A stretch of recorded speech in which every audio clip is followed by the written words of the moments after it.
Hi, my name is Gareth Jones. I'm a British Army soldier and I specialise in aircraft communications. What helps you chill? I guess running helps me chill. I enjoy running long distances. I like to run every day. If I can't run for some reason, I'll cycle, and if I can't cycle, I'll swim.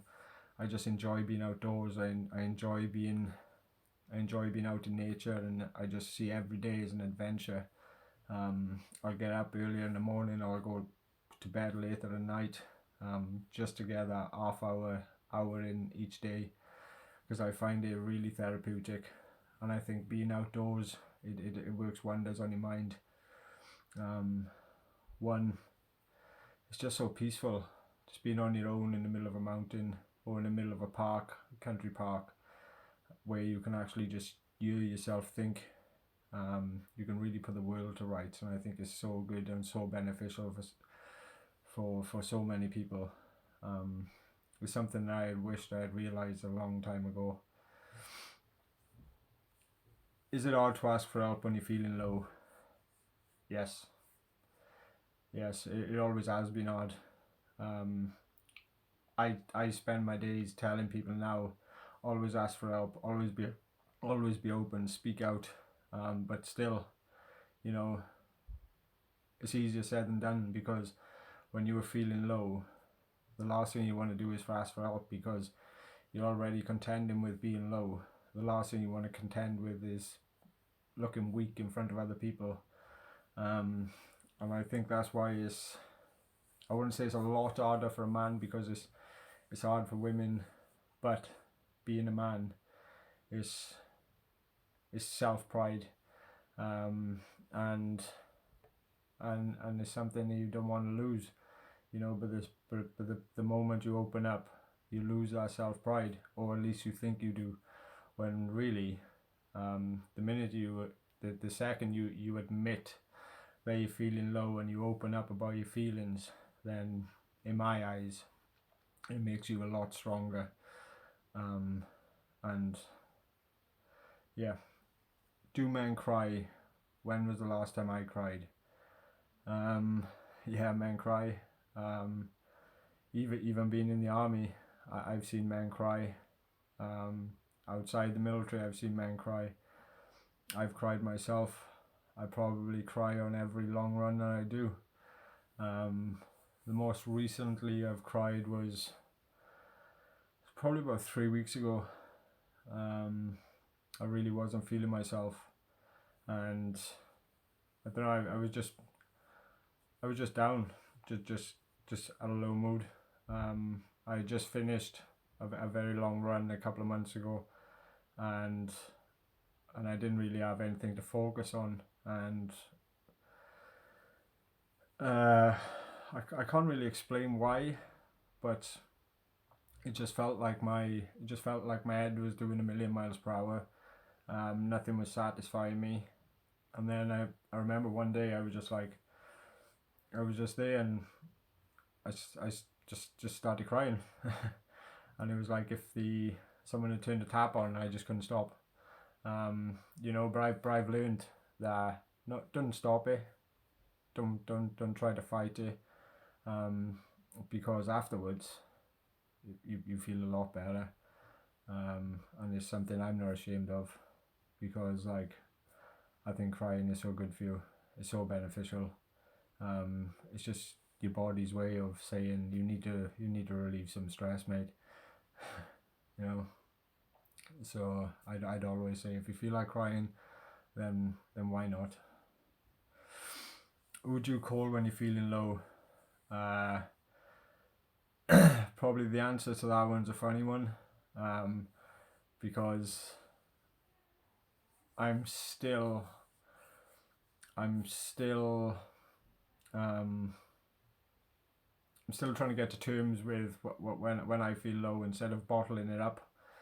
It's still probably, whereas it used to take me weeks and weeks, even months, to open up and pick up that phone and tell someone how I was feeling. Now it still takes me days, and I could ring. There's probably like 2 people I'd ring, but when my wife, definitely, I like to be honest with her, because it's like I'm coming home and I'm spending time with them and the kids, and the last thing I want to do is start bringing stuff home from work. So I think the best thing is to be honest, but that's not always the case. It's very difficult sometimes, you know. What's the best advice you can give to a young man if they're having a hard time with their mental health?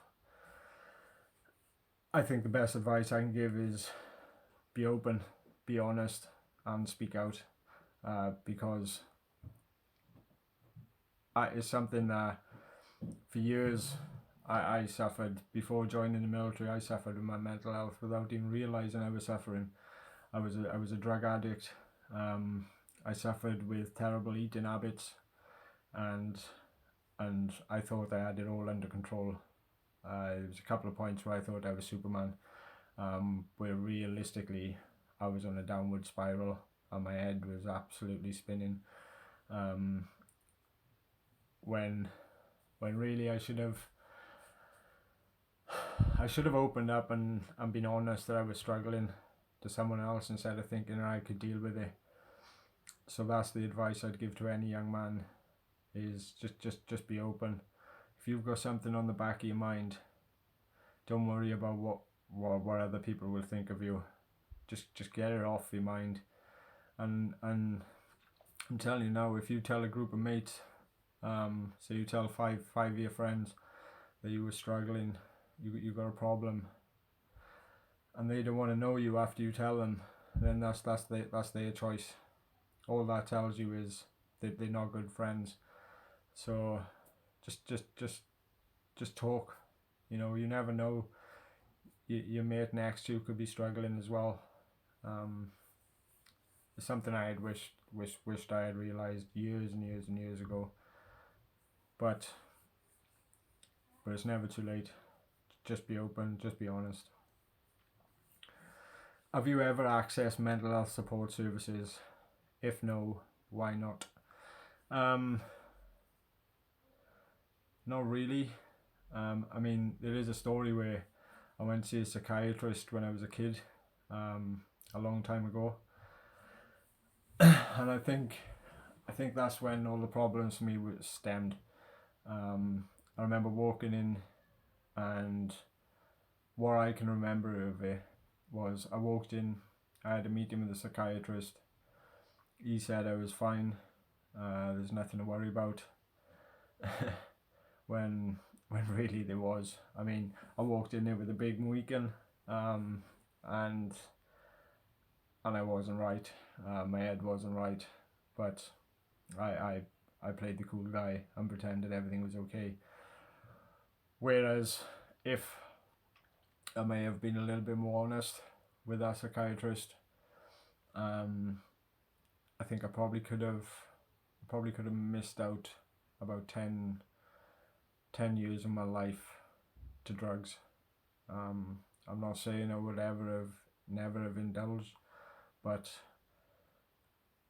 I just, you know, if I could go back, then maybe things would be different if I was just a little bit more honest.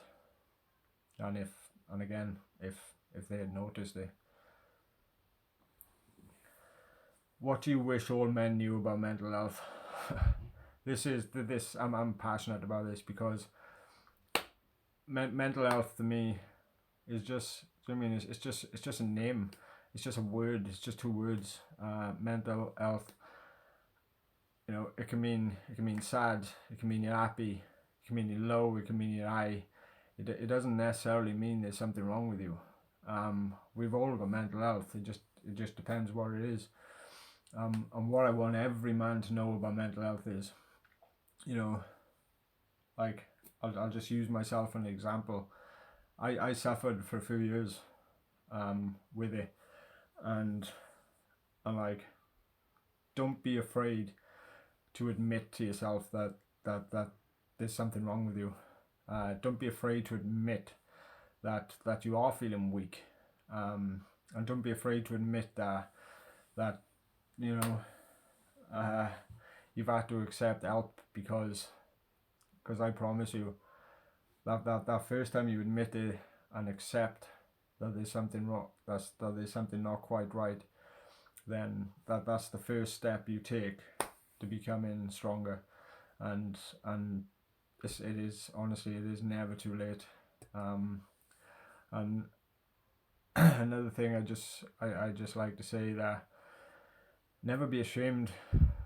I think a lot of men are ashamed of the stigma behind mental health, again, because it makes you look weak. And I mean, when you're out, and especially young men, and you're out on the pull, and you're meeting girls, or you're chatting someone up, the last thing you want to say is, you know, I got a bit of mental health going on. When realistically, if that person doesn't accept you for that, then one, they're no good. But two, if you can admit to someone you've just met that you've got some kind of mental health illness or disorder, then in my eyes that makes you a very strong person. And just be yourself, just be happy. I can't stress it enough. I turned my life around, and I promise you can do the same. Thank you very much.